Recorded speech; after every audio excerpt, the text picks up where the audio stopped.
episode 14, I think. Welcome back to On the Overrun. So we are yet again sitting with another guest, yet again in our new venue, sort of temporary, maybe a bit longer than temporary, we'll see. But of course, last week you saw Christian, now you see Willis. This is Willis Marais, also a good friend of mine who I haven't seen in quite some time. Yes. And I was very, very shocked to see he has such a cool way of transport, which he will chat about now. But instead, thank you very much for being here. Thank you for listening, for joining in. I really do appreciate the encouragement and the fact that you are still watching. This is why I'm doing it, so that you can enjoy it and be distracted and don't have to think about work or anything else that may be stressing in your life. So just enjoy. But anyway, Willis, thank you for being here. Thank you for having me. It's a pleasure. Yeah. Tell me, at the moment, you are driving a BMW F850 GS. So it is a bike. Yeah. It is not a car. Yeah. As this podcast would relate to more cars than bikes. But I do not have a car. This is my transport, my day-to-day transport, my way to go on adventures. That's basically the main thing about it, just to travel more, camp. This December I went to the Cedarburg Mountains and went camped on my own, like solo trip for like 3 days. Solo trip. Yeah, oh wow. Yeah. So that was really like and then just your normal like Sunday like breakfast runs, like driving next to the coast, nice passes. It's really fun, and I've always liked bikes, but obviously cars as well. So that's my choice. The nice thing about the bike is, well, it is a bit cheaper than cars in terms of like you have quite a quite a high end bike in terms of power output and capability, so you can go basically anywhere. Exactly. Okay, yes, you don't have the perks of a car in terms of, storage. 4 doors or storage or anything. But I mean, I won't complain. Exactly. My main thing about it is just, I live in Somerset West and, I commute to Stellenbosch for university. So parking is an issue, as you would know. Then it's just petrol's cheaper. And then traffic from Somerset West to Stellenbosch is a big hassle. So that's like the main thing. And then parking, it's just, you can literally stand next to your class and just walk in, and it's so easy. Weather is the one thing you're gonna, if it rains or whatever, but I still can still drive in with someone, like get a lift here there if it's like really bad the weather or whatever. But other than that, it's a good alternative. It's working. So I don't want to sell you short, but you aren't the biggest of guys, and that is quite a heavy bike. How do you feel that working? We've lived on a farm in Franschhoek for a long time, and I've always ridden some dirt bikes. So that has definitely helped me with this. I wouldn't feel comfortable buying this if you've never ridden a bike. I think that would be like stupid. It's not going to be good. But still, I'm struggling. But you're learning quite quickly. But it's just the slow speed stuff, like I told you. It's especially dirt roads, or if you're doing Jeep tracks, stuff like that. It's like thick sand. That's where you have to maneuver it, and you have to know what you're doing. But once you're going, it's really, a child can technically ride a bike that big as long as they're moving. But as long as they're going quicker than 40 kilometers an hour. It's difficult. But the one thing that I did change on the bike, or not change, but got it from factory, is a lowered seat. Because I am not that tall. And it really, then you can flat foot completely. And that gives you a lot of confidence rather than, tiptoeing, which makes it difficult. But when you option a lower seat, doesn't that need adjustments on the chassis and the bodywork? Or is it basically just the seat that has to adjust? It's basically a seat that has a bit of an indentation. Okay. Rather than a thick padded one. It's still comfortable. So it's not that your bodywork has to compensate because you want to sit low? Okay. Not at all. So that's pretty cool. You can also get lowered suspension as well if you want that. Which some people do as well, but then you have to adjust it if you have luggage on or if you have a pillion. So it's a bit of a hassle. And you also get electronic suspension. You can also opt for that. So then it's just push a button and there you go. But I don't have that, so it's just extra slack. But I feel it's comfortable and capable enough. Definitely. So that helps a lot, the lowered seat. And also something I'm always intrigued about bikes is also the fuel consumption. How do you find that in terms of your typical student car? So, what's the comparison? Well, I get around, if I'm really conservative, around 27 kilometers per liter. And then if I'm a bit more heavy on the throttle, probably 23, 24. So right now it's that's about that's round about 4 liters per 100 kilometers. Probably. I'm not sure. I just said it. If you do the quick maths, it's round about 4, which is it's heavy-ish for a bike, but because it's a powerful bike. But in terms of like for cars, your typical Polo does about conservatively, 5 or 6. So then again, you can waste the Polo off the line and you can go way quicker, way further. Exactly. So definitely perks. No, definitely. I mean, like my dad has a bakkie. He always had a bakkie, like your typical South African, I feel like. Yeah. And obviously we lived on a farm. Hilux? So we had the KZT Hilux. Yes. Then we had the one after that. Yeah. Okay. Yeah, then my dad's like, okay, maybe it's a bit over the bakkie. Then we got a SUV, like a Chev Captiva. Yes. Yeah. Because my mother was like, bakkie is big and stuff like that. Typical. Oh, was your mother like the bakkie is better? No, she liked the Chev. She said the bakkie is too big. Okay, yes, that's your typical Afrikaans mother. Yes, yeah. She's like, no, I want something different. My dad's like, okay, let's try something different. Got the Captiva, lost a lot on it. So it wasn't, it was like, if. Anyways, then we got Fortunate, the new Fortunate. Yes.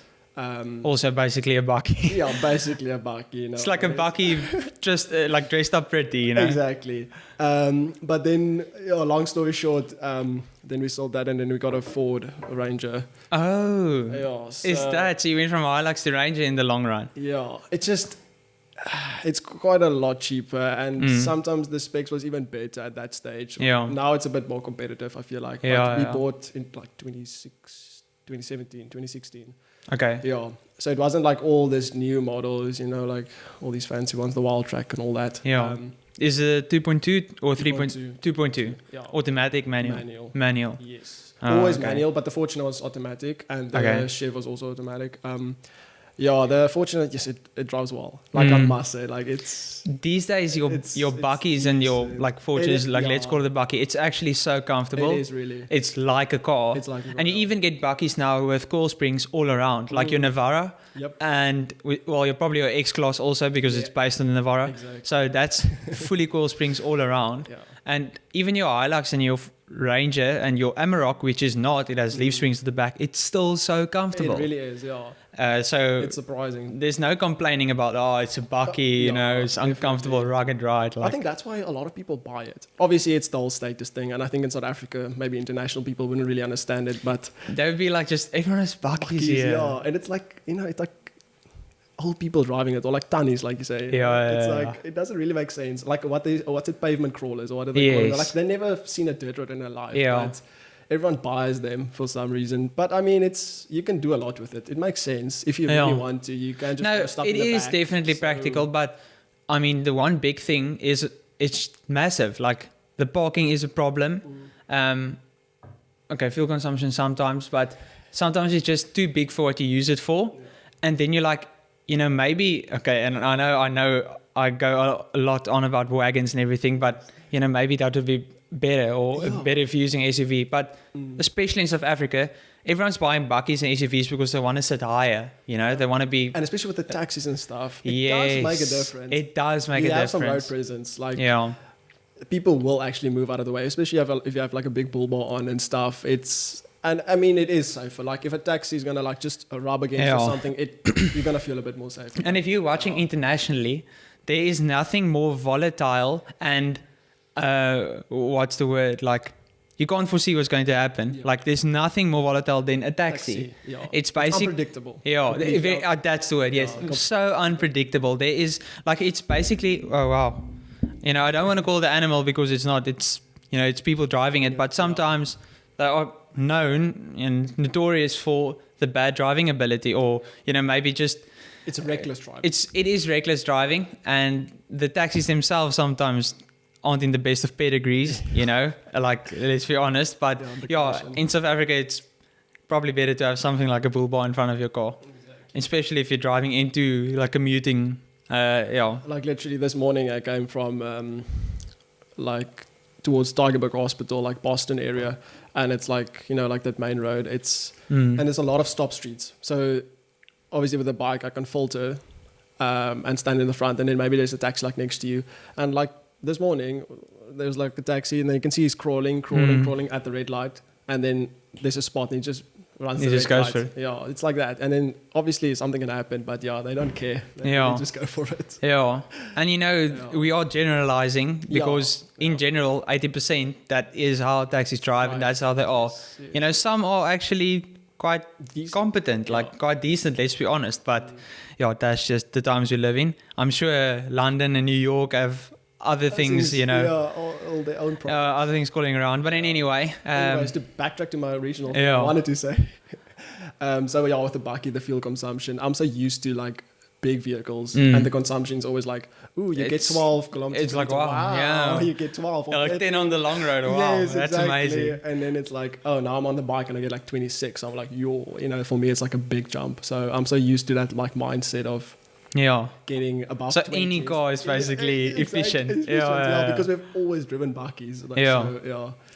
And I mean, we've been to like Namibia and camped and stuff. So if you're like pulling something, it's even worse than that. Yes. Like I remember, it was long ago, but we went with other friends and they had a Prado, and but they're not the biggest campers. So the guy's wife, she like overpacked, and they were pulling like a 4x4 trailer, and we were as well. But we went with the Hilux, and they had the Prado. Yeah. And she loaded that thing to like the brim. It was like top. Anyways, and we driven up to the border post, and we had like radios. So we just to communicate. Sure. Like, let's go a bit slow, let's go a bit faster. And the husband was like radioing my dad and saying, he's getting like, I think 2 kilometers per liter. And it's like, can we maybe just drive a little bit faster because his automatic can't select the gear. It's shifting between 5th and 6th all the time. So it's like consuming a lot because it's the revs are higher. It's not going like into overdrive, So it's like, they were like, I see. Bad. So he was like, I think we had to stop like before we got to the border post, and usually you can drive until there on a tank of diesel. It's pretty hectic. I haven't driven. So recently I drove also a Ranger 2.2, but the automatic. Okay. And it was such a no. Okay. So I think that's it doesn't get that's the 6-speed. I think the 2 liters get the 10-speed. So the Raptor, the Wildtrak, the Thunder. Yeah. So the higher end Rangers now have the 2 liter, and I would seriously much prefer that, even though I haven't driven it, because the 2.2 is definitely strong enough, like it has enough torque, but the automatic gearbox just can't decide what it wants to do because it's very much dependent on your throttle position. And if you used to driving another car like I was, like you gently stepped on the throttle and then like suddenly the revs would spike, like everything all over the place. Yeah, so it wasn't really sure what it wants to do, but maybe that improved on the 10 speed. I believe so. I think it's what I've heard because my dad's like talked to a lot of people and stuff, and just heard about it, and he said like the 10 speed's pretty decent. I think it's just that it's more almost like a CVT. It's just continuous. You don't really feel it because you have 10 gears. I mean, it's quite a lot. But I would prefer that much more because it's more like your sleek automatics than like in a C-Class or your common automatic car. Yes. I would prefer manual in the 2.2 especially, but I mean I haven't driven an Amarok, I haven't driven an Hilux automatic, and I think those would probably have something else. The Hilux would probably be a bit better than the Rangers. I can say it was pretty decent, and it's probably the same gearbox as they all share the same things basically.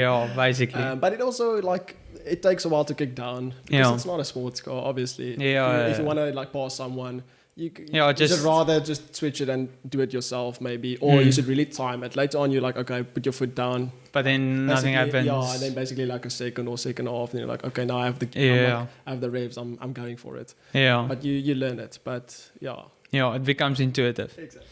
But okay, so you know actually nothing about Willis's life now. You basically only know what he drives. But hey, that's also fine. That's what it's about. Exactly. So we have a bit of a structure in this podcast, and we're starting with a car to complain about. This is something like last week Christian and I spoke about the Evo convertible. And this week we're speaking about the beloved Nissan Juke. Okay, so of course this is known to be one of the ugliest cars in the world. Of course there's a new one now. I don't think it's like a 2020. I think it was released maybe a year or two prior. Anyway, still a very ugly car. Still don't know why Nissan made it. please tell me your opinions on the Nissan Juke. Yeah, then a new one, like you said this morning, it looks like it's squinting or something. Oh, yeah. I don't know, but that's obviously like the visuals about it.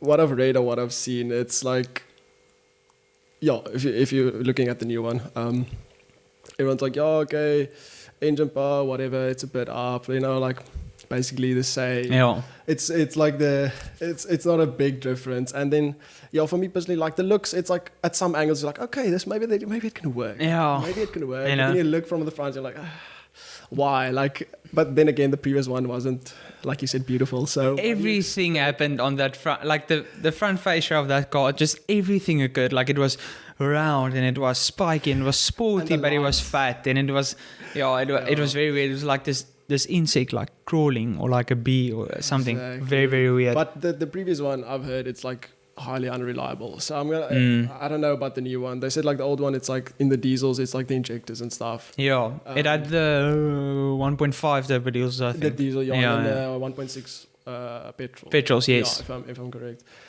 So I don't know about how the new one's gonna do or how it is doing. I don't know if I haven't really heard any problems with it lately, but obviously we'll see. But I think another reason for the hatred towards this car is the fact that it was sort of maybe one of the first cars who started the sort of small SUV crossover kind of SUV. Yeah, and you can't really call it like, it's not utilitarian. Like, you're not going to go off road. I don't think it has off road capability at all. No, definitely not.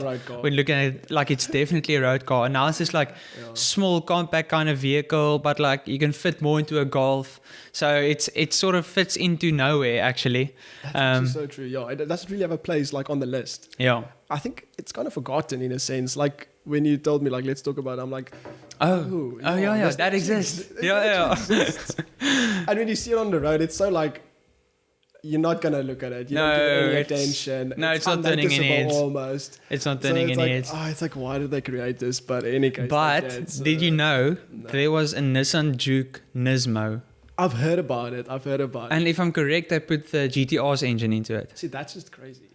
But that's the thing, like, they were like, oh, okay, this car's not selling, might as well stick a GTR engine in it and go for it. And that was mad. That's the type of car you see in Dubai, driving around, like the especially Nissans. Like, I don't know if you watch Grand Tour. So the final episode of the first season, they were in Dubai and they drag raced a 918 versus a Veyron, 918 beat the Veyron. Then the 918 versus it was a smaller Nissan Patrol. Yes, but it has like those tuned ones that they... Yeah, it was like 1,800 horsepower and it smashed it. They do that dune racing, So this is the type of car you would see in Dubai just because it doesn't fit. No. That's why it's cool. Exactly. Yeah. It's like, it's so crazy, you want it. It's like, it doesn't make sense at all. It doesn't make sense. But it's like... It's cool because it doesn't make sense. But it's definitely. It's so interesting. But they do these kind of Frankenstein stuff sometimes, It's so weird, but... Yeah, that's why we like it. Like, it's not needed, so it's like, okay, cool. I like it. Yeah, exactly. In terms of cars we want, there is definitely a car to be excited about, which is up and coming this year. Now, before I name it, Porsche have been like, okay, so you're also a massive Porsche fan, okay? We just spoke about the video of Chris Harris with the head of the GT division at Porsche, where he basically went through all the GT cars. From the first generation. Yeah, basically all the water-cooled GT cars. Yes. And we were just reminiscing about that, which was so cool. But Porsche has just, throughout the COVID season, everything they have just done so well. They have conquered. They have a few new models coming out. The Taycan smashed it. GT3 release, which is, not yet out, but almost is people are so excited. But another car that has been in the works, actually for quite a while, like there's been rumors and, some talks about it, is the Cayman GT4 RS. And I am so excited for this car. Just to give you some quick stats, 4-litre flat 6. So similar to the 4-litre flat 6 that you'll find in GT4, this is developed from the 3-litre that is used in the normal Carreras. No turbocharger, just poured out another liter. So that 3-litre is going to be used widely for in the Porsche range. So it has about, somewhere between 450 and 500 horsepower. We're not totally sure. There's no official details or stats or anything. But from what we've seen, the photos has the same sort of, ductile spoiler that the GT3 had, but yet again, with the GT3 sort of teaser video, they said like, well, this is not how it looks like. It seems like the prototype is fully revealed, but it's not. But it's not. Because they put like add-ons kind of. Just to make it ugly. Exactly. Like, yeah, that's cool. What the developer also said on that video. Yes. When they talked about the new GT3, and he's like, don't look at it like this is not it. Yeah. And you're like, but it kind of looks like it's done almost. Yeah. Obviously, they put like, there's like masking or like that tape on it. On some parts and everything. Yeah, on some parts. But then it's like, no, this is not the actual like rear fender. Or this is not the they intentionally changed it up so that it's like a weird type of do like camo. It's a different type of camo. Yeah. So people are like, spied the new GT3, but no actually you didn't. Force fooled you. Exactly. But anyway, give me some thoughts on this car. When the Boxster, it's like always that thing about, the Boxster is like the poor man's Porsche, like that whole thing. And it's like, okay, fair enough. I don't like the looks of it, the Boxster. Yeah. And when they first released the 718 that came in, and I was like, I don't know if I like it. It's one of those like that you've talked about before. You like look at it like, okay, maybe. And then they released the GT4 and I'm like, yes. Like there was just something about it. And then obviously like read up, watched a few videos of it, and everyone's like, the driving, it just works. Yeah. The driving, the suspension, the turn in, they say it's like on a dime. Yeah. And I think obviously with the GT4 it's just gonna be even better. So personally, I love it. I really do like it. And I think it's like they said, it's a driver's car. Like it's basically a track day car. So it's not your normal like Carrera. Oh, I can run to work and on the weekends I can do this. I think it's more buy it for the driving capability because it's also like manual and all that type of things.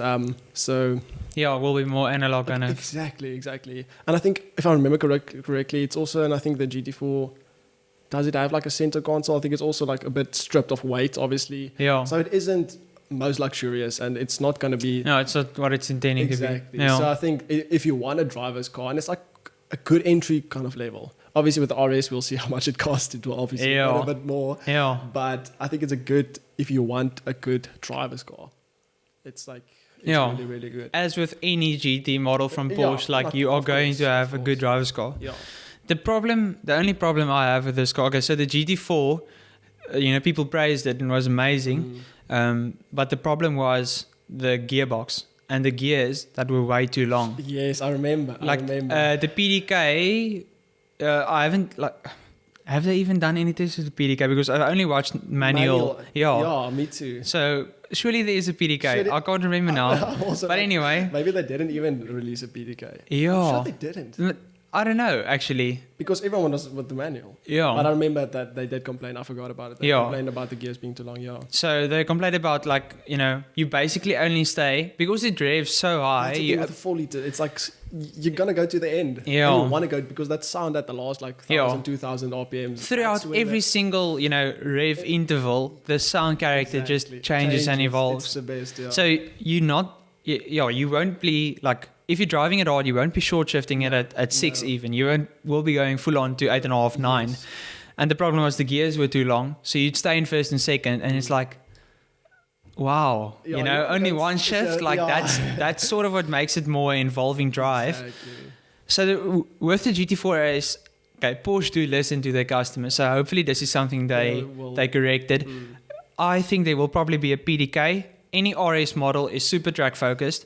So that's why PDK, quicker lap times and everything. Yes. But now, do you think the GT4 RS will contend with the GT3? The normal... Because in terms of price, I think the GT3 will probably be a bit more expensive than the RS. Yes. But then, will the RS, I always want to say, steely pop, Will the RS actually take some bias from the GT3? Because it's a bit of a smaller car. Will probably be more nimble. Yes. Sound-wise, sort of similar. I do think the GT3 will sound better though. From the short clips we've heard. But what are your thoughts? Do you think they will contend? I don't think there's a lot. Maybe if the guys that are really into cars, the diehard fans, I would call it maybe, would be maybe going towards the Cayman, but I think the 911, it's a 911. It's still going to, I don't think it's going to lose any of its fame or any of its limelight, if you can call it that. So yeah, it's difficult to say, but maybe not, because it is that like kind of diamond in the rough that the Cayman GT4 like of the RS. It's not, everyone didn't really know about it in the last few years. It kind of got a bit of more attention. So I don't think it's like that mainstream that everyone will just like go for that in case of the 911. Because it is, in the end, it's the 911. It has the heritage, it has the history. Like, people will go for that, but you never know. Maybe it doesn't drive that well, but then again, you don't know. Probably it will. It's a Porsche. Like, it can't drive badly. I think regardless of the existence of a GT4 RS, they will almost definitely have buyers for both the GT4 RS and the GT3. But I think what sets the GT3 apart is its bit more road drivability.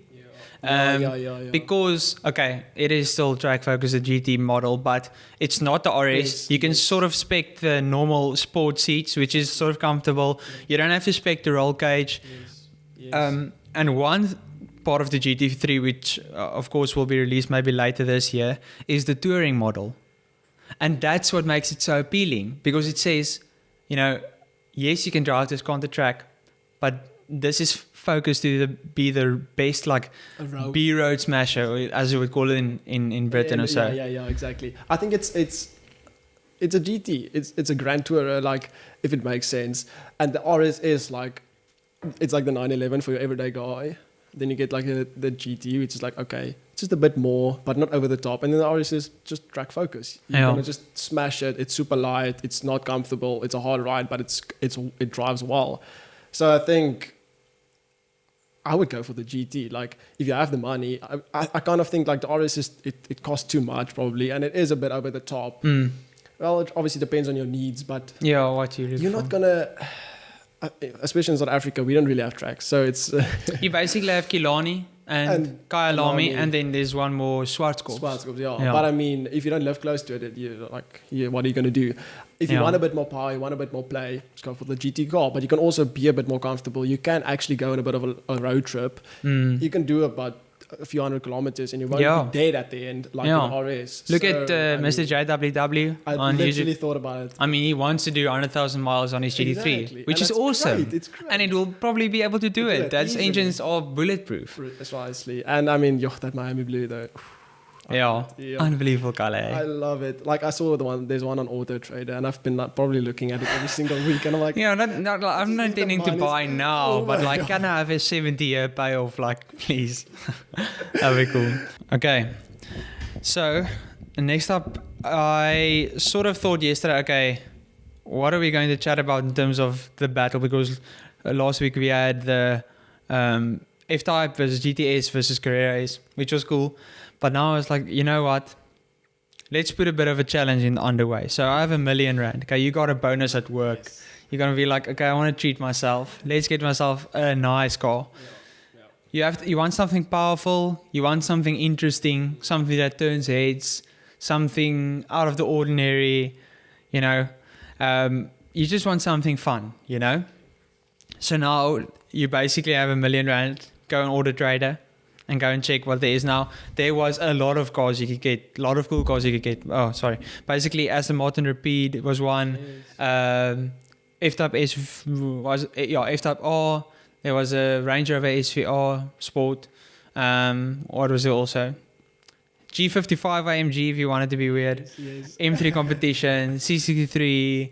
There was like a 2014 RS7. So you could get a lot of cool cars. You really can. For R1 million. Which is kind of a bad thing because it's so much like to choose from. It is so much to choose from. It's so difficult. Yeah. But it's also not that like crazy amount of money that you're going to go try and, buy a Ferrari or like a GT RS or something. I mean, R1 million is like what? It's like $60,000. No, like 76 something, like $1,000. It's not an obscene amount of money, No.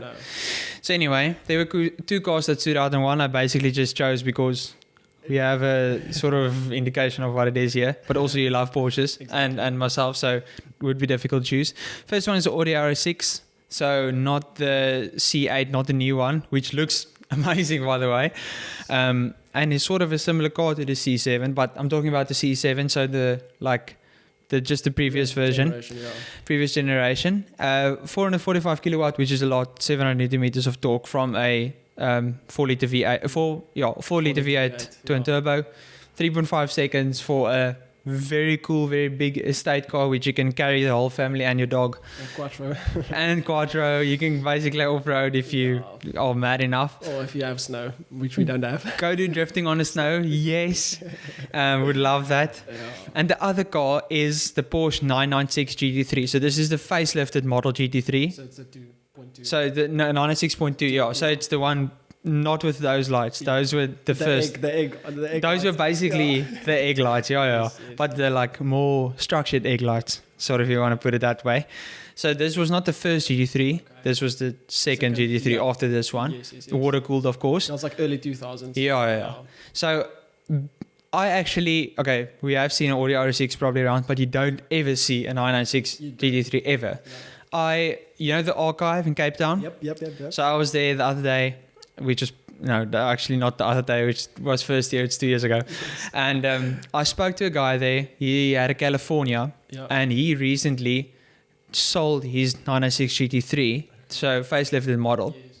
And I asked, like, okay, why? Because I probably wouldn't buy a California over a GT3. Maybe this was just his preference. Yeah. He wanted something more comfortable. And he said the 996 GT3 was, awesome car, so exhilarating, but also so scary. Yes. Because it has, reasonable amounts of power, 280 kilowatt, 380 about newton meters of torque, which is enough, but very good handling also. But it was so scary, like the back end would step out, or it's very like twitchy in terms of, wherever you turn it goes, because of course there's no electronic steering or anything. It's fully hydraulic. It's direct. So it's so direct. It's basically, I don't want to call it a toy, but in some ways it is. It's very small. You can throw it around very easily. Yeah. And sometimes to a scary level. Yeah. So for him, it was just too scary, because maybe if you don't have driving capabilities, this thing you can put into a edge.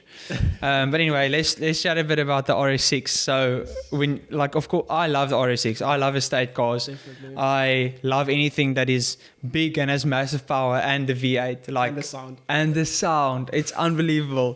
So still to this day, this is quite a fancy luxury car. Like, you'd still, I'd love it. But anyway, what do you think about the RS6? When I saw it when you sent it to me, I was like, oh, the Porsche. And I was like, oh no, the RS6. It's so difficult to choose, but I love the RS6. I don't think there's a lot of people that don't like it. Yeah. Maybe, because it's an estate and it's like a soccer mom car, whatever you want to call it, but it looks so Oh crazy. My word, you're a very good soccer mom if you drive that one. But I mean, the normal like A4, whatever you want to call it, like estate or whatever, but RS6. No, I like it. It's aggressive looking, but not over the top. Yeah. Obviously, a race and some of these oaks, put like those body kits on. It's like a brute in a suit. That's what they usually refer to. I think a lot of people, it's kind of under the radar. It's kind of a sleeper in a sense. Obviously, if you hear it, you're going to think, okay, there's something. But you won't really know what it is by just looking at it. Exactly. Like if you're just driving and you're not really a car guy, you're not going to notice it. You really are not. And I think I like that a lot. I don't like to be, over the top flashy. And but the sound, like you said, the V8, it's so like typical. Yeah. And it's what you want. And it's comfortable. It looks good inside. It's interior. It's Audi. It's German. Yeah. It's well made. And I think the price, it's in a sense about the new one. It's a lot of money. Yeah. For an estate, It's like, I could have bought like a sports car or something. But then again, it is practical. Like, and the price dropped a lot. It did. Yeah. Exactly. So if you want to buy secondhand, I think that's a good deal for what you're getting. Like you can really play with it, and you can. I mean, look at that, 3.5 seconds. Like that's so quick, and it doesn't make sense. It messes with your head a lot. Yeah. I think it's also you can kind of get away with it at with a wife. if you pay that kind of money. It's like, no, it's a practical car. You can drive it. You can go to school. You can throw the dogs in the back. It's chilled. Meanwhile, it's like a lot of power and you can really play with it. And it's a good driver's car. So you probably go to the fuel station a bit more often, but hey, that's fine. That's fine. Buy the kids ice cream. I mean, if you have the money to buy the car, you probably have the money for the petrol. You probably have the money for petrol. Especially with that V8, it's not going to be light at all. But no, I'm all the way for it. I mean, it's kind of everything you want, if you think about it, is practical, because in a sense, like, in the end, you're not going to race every single day. You're not going to floor it. You also want something that's comfortable. 5-6 days of the week you drive around in town and do the errands. Do that type of thing. But the styling, the looks, everything, it's I like it. I mean, if you put a different exhaust on it, you can really make it obnoxiously loud if you want to. Yes. Which is fun. And I love that about it. Also doesn't have that WLTP, that like what do they call it? The OPF filters. Particle filter. So they don't have that just obstructs the sound, which is cool. But to the 996, so I actually like the 996 generation. In terms of looks, it's fine, It's not that amazing, but I feel the 997 is a bit like plain. It's very plain in terms of how it looks. What I love about this engine is, if I'm right, it's a Mesgo engine, which is actually a very special engine in the Porsche's lineage. So those engines occurred in the 996s and 997s, and this engine went on to develop to be the 4-liter in the GT3 RS 4-liter, one of the most amazing Porsche engines ever. So this one is a 3.6, it's not the 4-liter, but still probably makes amazing sound.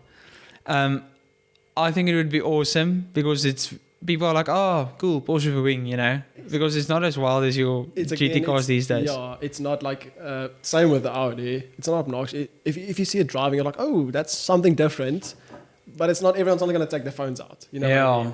It's not like a Ferrari, like an 812 or something driving past. It's still going to be, for the people that know what it is, they're like, wow, this is something special. But for the average person, it's like, oh, okay, it's just an older Porsche with a wing, like you said. But that's also the cool thing. Exactly. Like, I love it. I'm fine with people not like looking around all the time. And it's, manual. So once again, it's also driving involvement, driving ability, and I also love it. I think it in the last few years it grew on me.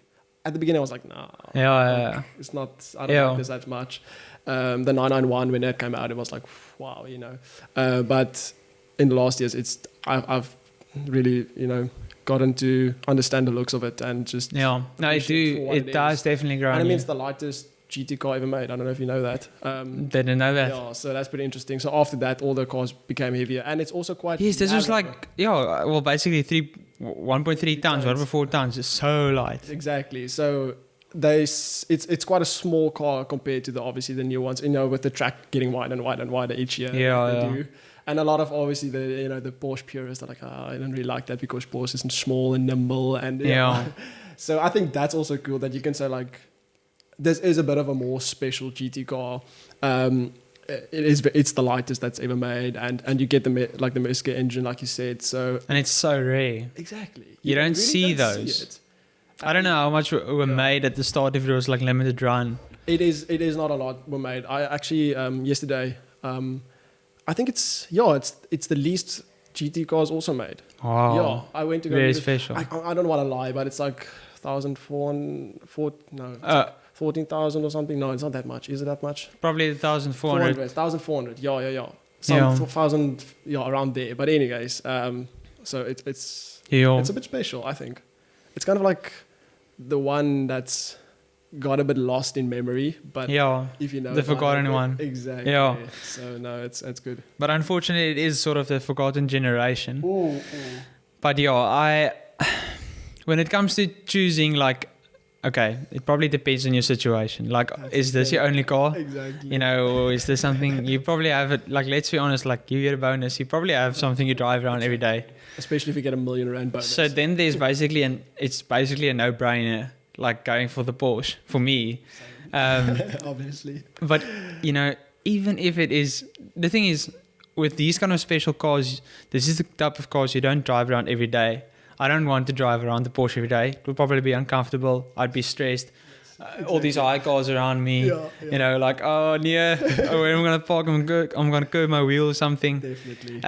So the RS6 is just, it crushes miles, but then again, it has the capability to just go around a twisty bend. Like it's heavy, like, let's be honest, almost basically 2 tons. But yeah, there's just something about the Porsche. Yeah, it's, I don't know, current situation, if I think about it now, probably still the Porsche. I mean, I mean, the Audi would probably serve me better at the moment. Yeah. But yeah, it really depends on your situation. But I think if you're a bit older and you have that kind of money, you probably want a bit of sporty car. You've probably had SUVs your life, you know, like a nice Prado or whatever you had, like a Range Rover or something. You're like, okay, it's something to play with. So sure, then again, if I weren't talking to you, it would be another situation. You know, maybe like I have 2 friends who live here, but maybe they would say no, RS6. Like, are you crazy? I don't want a Porsche. But both, I mean, it's difficult. It really is. You know, if I had the bonus, like if I'd buy the Porsche now, you know, maybe work hard, get another bonus next year. Maybe add RS6 to the family. Exactly. And you know, what if your wife also likes cars? You know, then she's like, no, you get the RS6. I want to drive the kids around. Exactly. Oh yeah, so but cool. I mean, definitely Porsche me. Yeah. So there is a last segment on my page which isn't on yours, which I added, and it's called questions to answer quickly. Okay? So basically, quick-fire questions. It's 5 questions, not that hard, but you just like give me answer as quickly as possible. Okay, the first thing that comes up in my head. Well, you know, I might say the first one you say Nissan Juke, and like, no, that's not what I mean. Okay. So maybe give this some thought, but anyway, let's go. So first one, best car you've ever driven. You have ever driven. BMW 440i Cabriolet. Yeah. Okay. Also the fastest car I've driven. So, really? Yeah. So that's why it was the best. Then again, we are very young, so we probably haven't driven most amazing cars. Exactly. Anyway, the car you hate the most. Like when you see it, like, I detest this. Probably the PT Cruiser. Oh, that's correct. Right answer. Okay. Manual. Yes. Or manual? Manual. Yeah, it'll have to be manual. It'll definitely have to be manual. Obviously. Okay. Favorite car brand? Porsche. Yeah. Okay. And then, of course, explain to me your dream road trip. Definitely Europe. Probably the Alps. Doesn't matter if it's Italian, Swiss, French Alps, but the Alps. Doing the passes with a Porsche. What? But yeah, okay, be specific now. Let's think about this. I'm not gonna say mine because you'll probably be like, it's like, surely, you know, get the GT2 RS or whatever. You just get the fastest, craziest thing you can. Yeah, but then again, it's road trip. Exactly. It's you don't want that. Probably, maybe the Cayman. You know, maybe not. Remember, you can take another car with you if you'd like. Yeah, the luggage car, you know. Yeah, that's true. Probably like the GT. The 991.2 GT3. Yes. In Miami blue. Basically, Mr. JWW's car. Basically, yeah. Like manual also? Manual. Definitely manual. I think it's just because we are young, we don't have the driving skills, to be honest, to handle like 800 horsepower or whatever crazy thing you But even 500 is daunting. Like, I mean, if you get in that car, you're going to shake. You're going to be like, yes. Yeah, you'll be so scared. Yeah. And it's definitely more than enough power for sure. So I mean, and it is a bit more comfortable. Like, don't opt for the bucket seats. Get more like a comfortable seat option.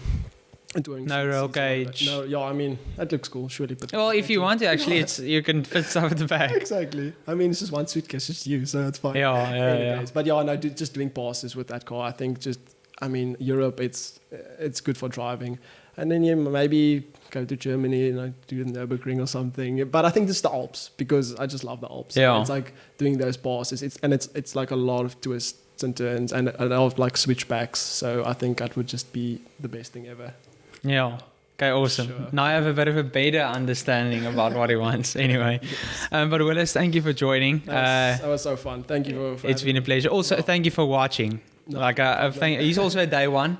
Yeah, someone who's been supporting from the start. So I want to thank you and I appreciate it, and thank you for sharing and just also loving cars. I mean, wow, what a what an awesome thing to, have a mutual interest of and just talk about it for hours. I mean, you can really talk for hours about it if you have someone that's like definitely. But sometimes like with the non-car guy, it's like it's a bit more difficult, like rather refrain from chatting about cars because you're gonna sound weird at some point. But then some people, I must say, that like they can see you're passionate about it and they're like, okay, I'm interested.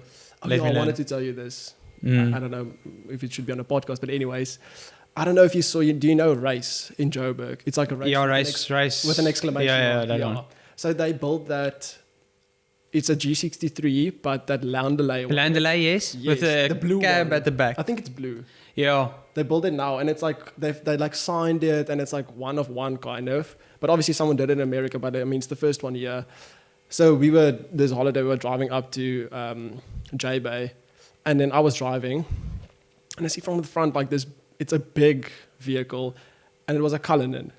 And I was already like... Wow, you never see Cullinan. I was like, no way. Like, I was literally freaking out. My parents were like laughing at me.